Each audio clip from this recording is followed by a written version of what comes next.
Alright, today we're going to be building this dice app over here. When you click roll the dice, it brings up an image, random image between 1 and 6 for a dice roll.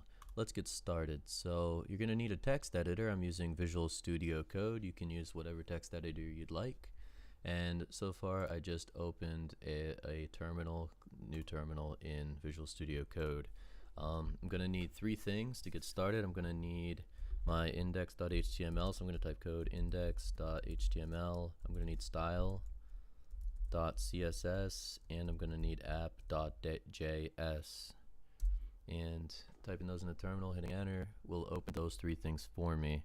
Now they don't have anything in them yet, but we are going to get there. So if I type in HTML colon and hit tab, it will bring up automatically for me the boilerplate. We're going to call this dice app, and then we need to link our index.html to the style CSS and app.js. So that's the very first thing we're going to do before we even bring up the browser for it. So let's go ahead and link those. So we're going to start with the JavaScript. If we type script, and I can go down to that, hit tab, and app.js goes in the source for the script tag.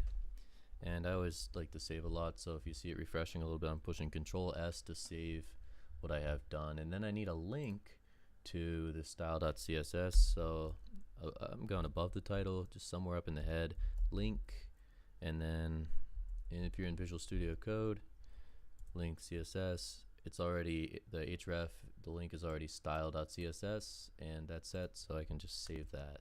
Now both should be linked, but to make sure, I always like to make sure it saves figuring out if there's any bugs later.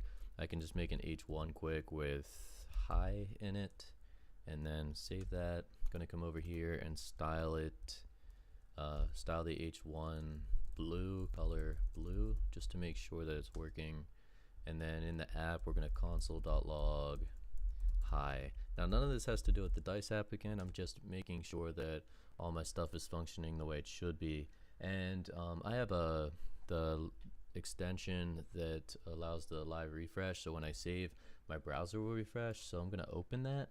And if you don't, you can just open the index.html over in your browser, and when you save in the text editor, then go over and refresh the browser.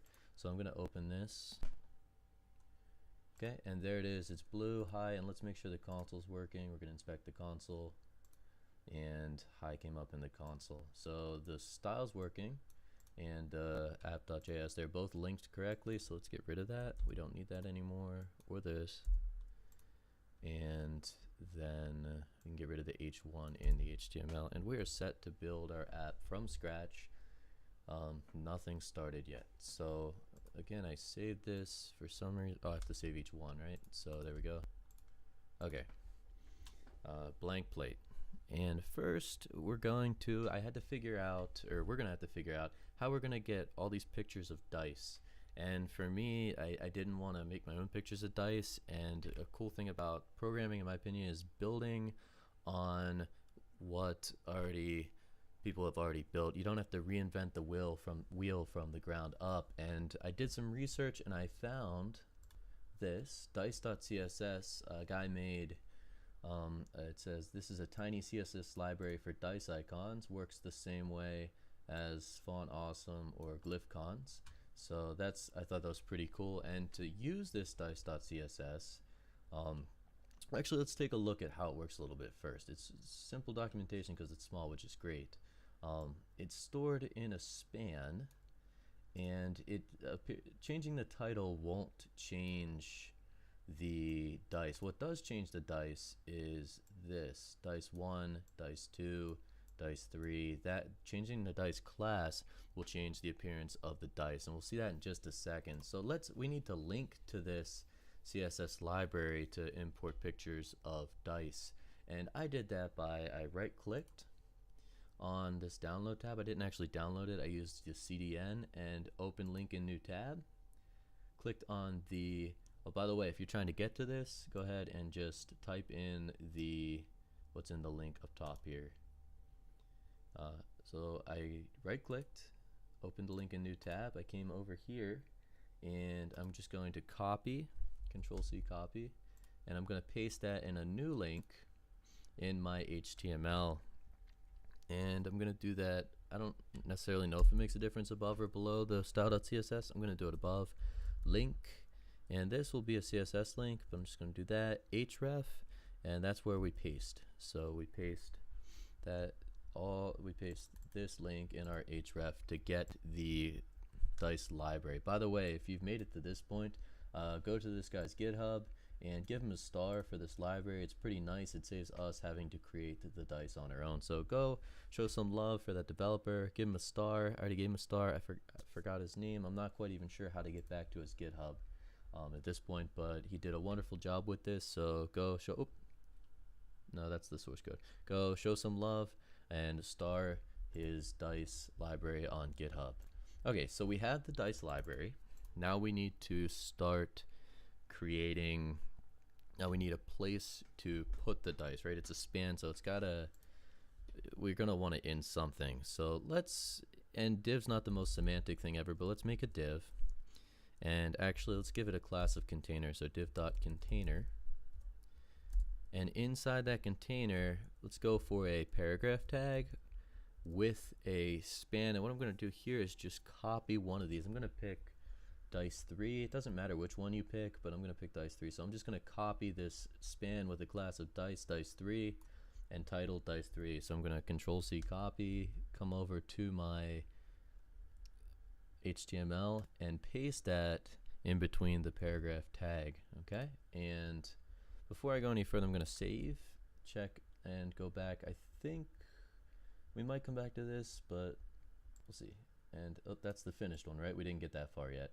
And if we look in our web browser, we have now a small dice with 3. And if I were to click in here, remember, changing this dice 3 will change the dice. So if I do dice 6 and click save, I'm going to get 6 in right up here. If I do 2 and save, I'm going to get 2. But I'm going to change it back to 3 for now, just so we have that. Okay, so we have the dice. It's very small, but we have the dice. Also for this, we're going to need a button. We remember, we look at the original here, we need a button that says roll the dice. So let's create that button underneath the paragraph. We're going to do button with a class of button. That way, it's just, for me, it's easy to name a class after what it represents, right? So button.button, hit tab, creates a button with a class of button. And inside there, we're just going to do roll the dice, exclamation point, and save.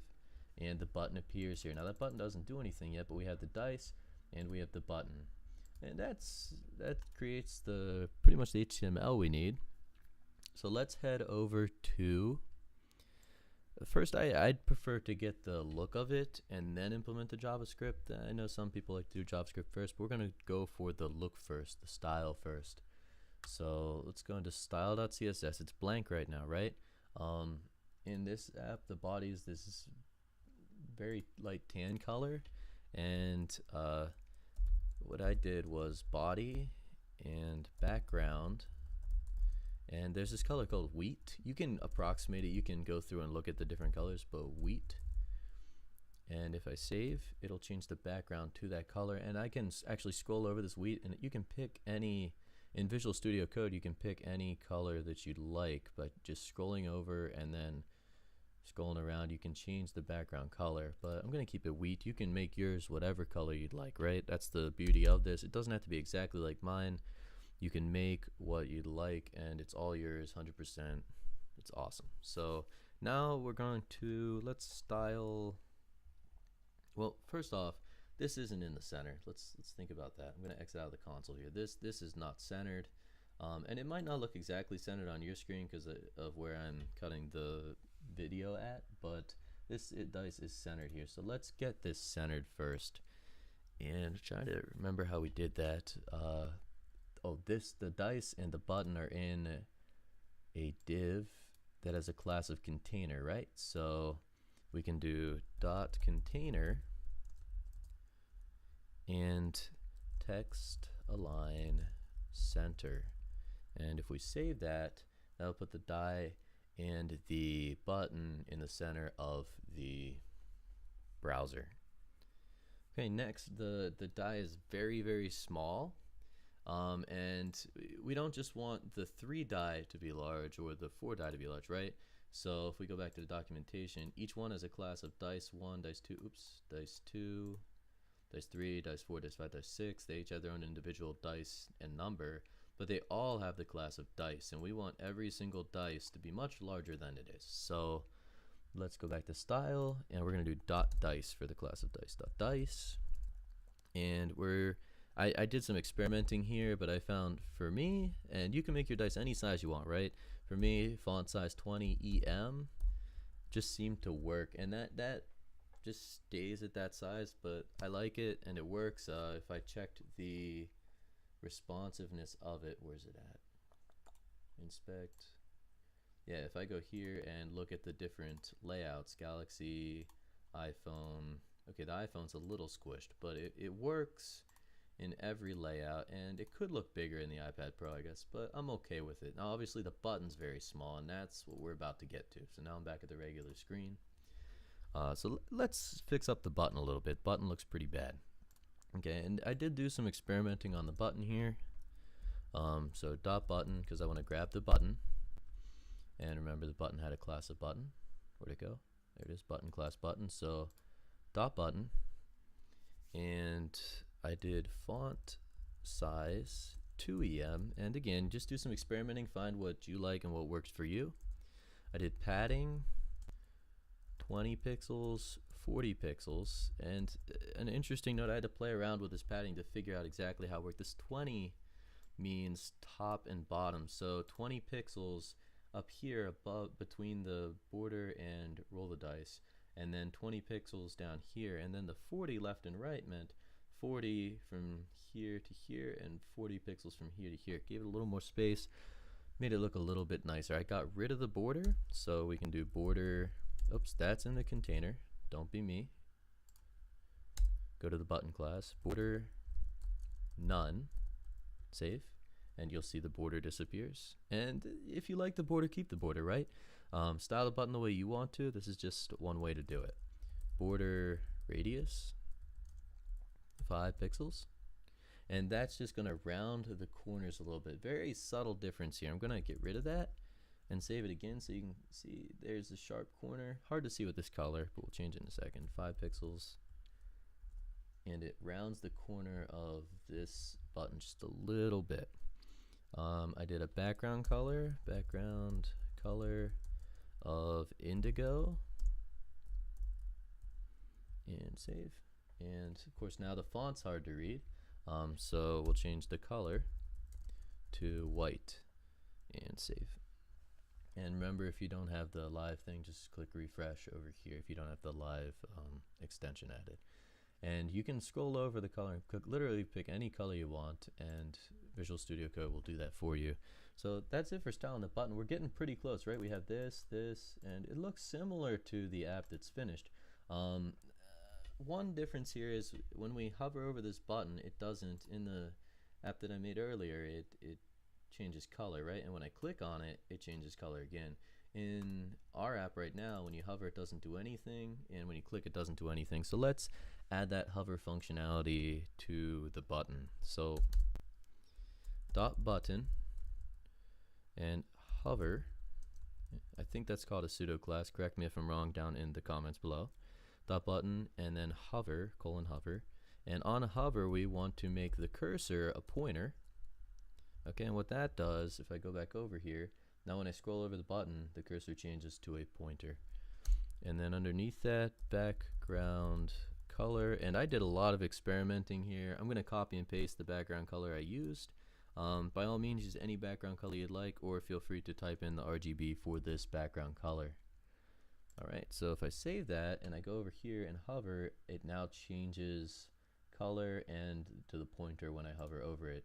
Now when I click, it doesn't do anything, and we actually cannot change when you push down. You can't change that with hover, so we need a we need another button class underneath, button, and it's actually going to be active, and when you click on it, then it will do these things. So button active, and we're going to change the background color. Again, experiment with color, use what color you'd like, right? That's the beauty about this. You can make this app any way you'd like. This is just one way to make it. There's a million ways to make it. Make it how you like. Make it yours. Make it awesome. Okay, that didn't quite work. But you want to change the background color to a color that you like. In my case, I copied and pasted what I did earlier. And if I click on it now, it does change. Notice the dice doesn't do anything, right? But now we have the functionality of this button. When you hover over it, it changes color. When you click on it, it looks like you're clicking on it. It looks like you're pushing down, and that's that dot button active working for us. We just changed the color. And that's it for CSS. Now we need to add the functionality to our dice project. So we're going to head over to app.js because everything's done now. The styling, the HTML, we just got to make it work. We have to make it work. So I need to grab a couple things from the HTML. We need to grab the button, and remember button has a class of button, so let's do that. I'm going to use const. You can use let, var, const. It's not going to matter for this. Const button equals document dot query selector, and you can do get element by class name or whatever that's called. What is that called? Document dot get element. Yeah, you can get it by class name if you want. I'm going to use query selector, document.query selector, right? That's the beauty. There's a million things to do this. None of them are wrong. Do this however you feel. Just make something awesome, right? We're here to make something awesome. So query selector, and if you're using query selector, you got to add the dot in front of it so it knows it's a class dot button. So we can select the button, click save. And what I'm actually going to do here is console.log button, just to make sure that we did indeed grab the button. So inspect. And you can do, I think it's Control-Shift-I to bring up the console automatically. And so we did console.log button, and in the console it logged our button, right? So that's what we wanted. So we have the button. Now we need to grab the dice, okay? And we need to grab this image here, this dice. So because we want to change that dice, every time we click this roll button, the dice should change. So when we click roll the dice, it's going to bring up a random dice image between 1 and 6 from this gallery, or from the, not gallery, from this library that we used earlier. So const dice, or let and var, remember, you pick. It's not going to matter for this document. Query selector. And I need to select, in this case, this particular dice, right? Dot dice will get this dice. Either way, it's getting the only thing over here in the HTML with dice. So I think dice would work also with the class of dice. I'm going to use the class of dice 3 just to make sure we got this dice span from the HTML. And we're just grabbing a span there. So dot dice hyphen 3. And if we console.log that just to make sure we have it, dice over here, we now grab the span with the die, which is perfect. That's exactly what we wanted. Now remember, when we click on roll the dice, this span needs to change to the new dice image, whatever that random dice image is. So let's start with, how are we going to get that dice to change, right? We're going to add an event listener eventually called click, and when you click the button, there'll be a function called that changes the image. So let's make that function first. So function, well, okay, let's do the add event listener. Button dot, right? This is the button dot add event listener, and it's a click event. And for now, I'm just going to put function in here. It's going to be some type of function that, when called, changes this dice image. Okay. So here we go. Above it, we're going to create that function, and I'm going to call it change dice. You can call it whatever you want, function change dice. And again, there's a lot of ways to get to this answer. This is just one way, so do it your way. If you can do it a different way if you want, or you can kind of do it this way, or a mixture of both. Just create something awesome, right? The goal is to create something awesome. So function change dice, and it's going to take in this dice. It's going to take in this span. And then here's what I did. Again, a couple ways to do it, but dice.className. So I'm taking this dice And right now, the dice has the class name of, if we look over here, dice3. And I want to change that class name to dice something a random one between 1 and 6, right? So we want the class to be dice and then space dice hyphen, or there's two different classes here. Also remember that dice is a class name on this, and dice hyphen 3. And this 3 is what we want to change to a random number every time that we click this button. So back in app.js, dice.className, and I use template, I think it's template literals here, it's these backticks, and dice is the first class name, right? We need both class names here to make it work. Dice, and then dice hyphen, and this is where it gets interesting because we need that number, again, this number 3 here, to be a random number every single time we click. So to get a random number, you know we're probably going to use math.random. So we use the dollar tag and the curly brackets to do some math inside of a template literal string here. So inside the template literal, we use the dollar sign and the curly brackets to get some math functionality going. And what I did was, I'm going to start from the inside and work my way out so it makes sense, okay?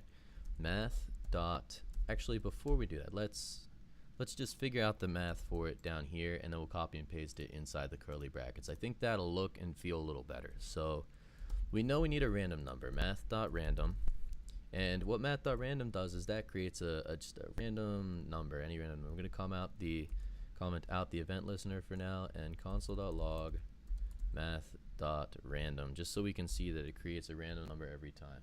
Unexpected token.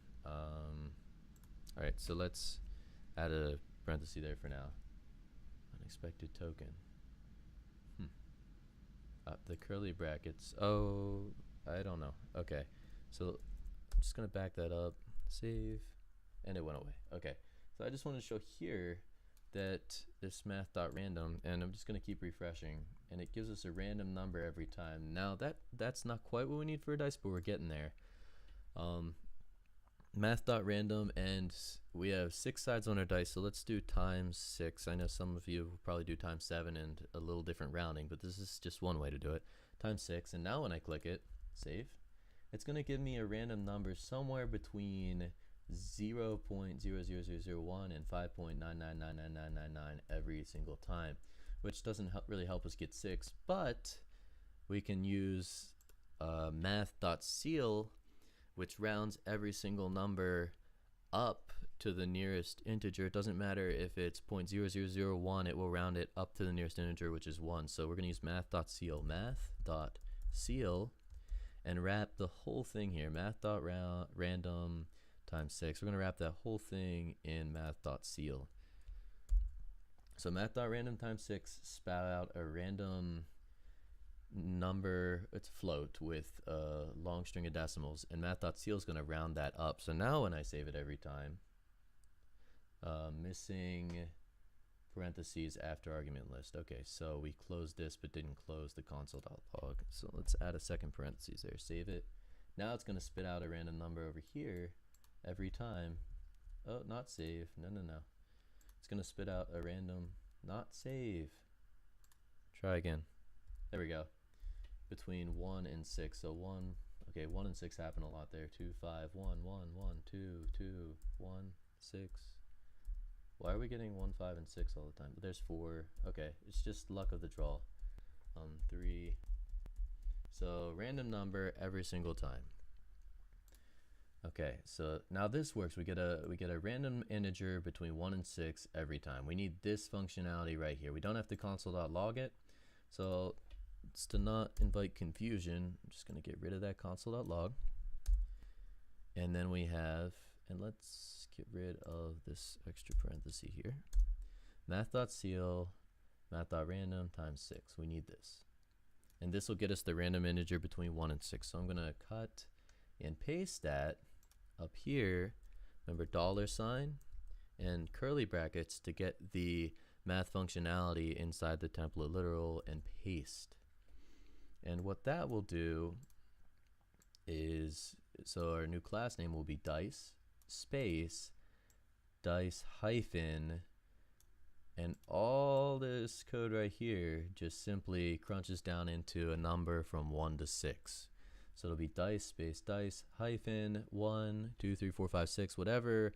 All this highlighted code right here creates every single time you click roll the dice. So, or you click the roll the dice button. So that's what we need now. That should be okay. And I want to make sure that works, right? So console.log dice.class name. Now that we have this going, so every time I refresh here, it's just going to hopefully over in the browser here show us the new class name. Let's see. No. Okay, maybe I have to call it, and we'll figure it out in a second. So that doesn't change yet, but I think it will work. Just not right there right now. So let's add the event listener and see if we can just get it straight working and then figure out what's going on. Maybe if I do it out here real quick, console.log dice.class name. Let's try that. Ah, there we go. No, it brings up 3 every time. .cl.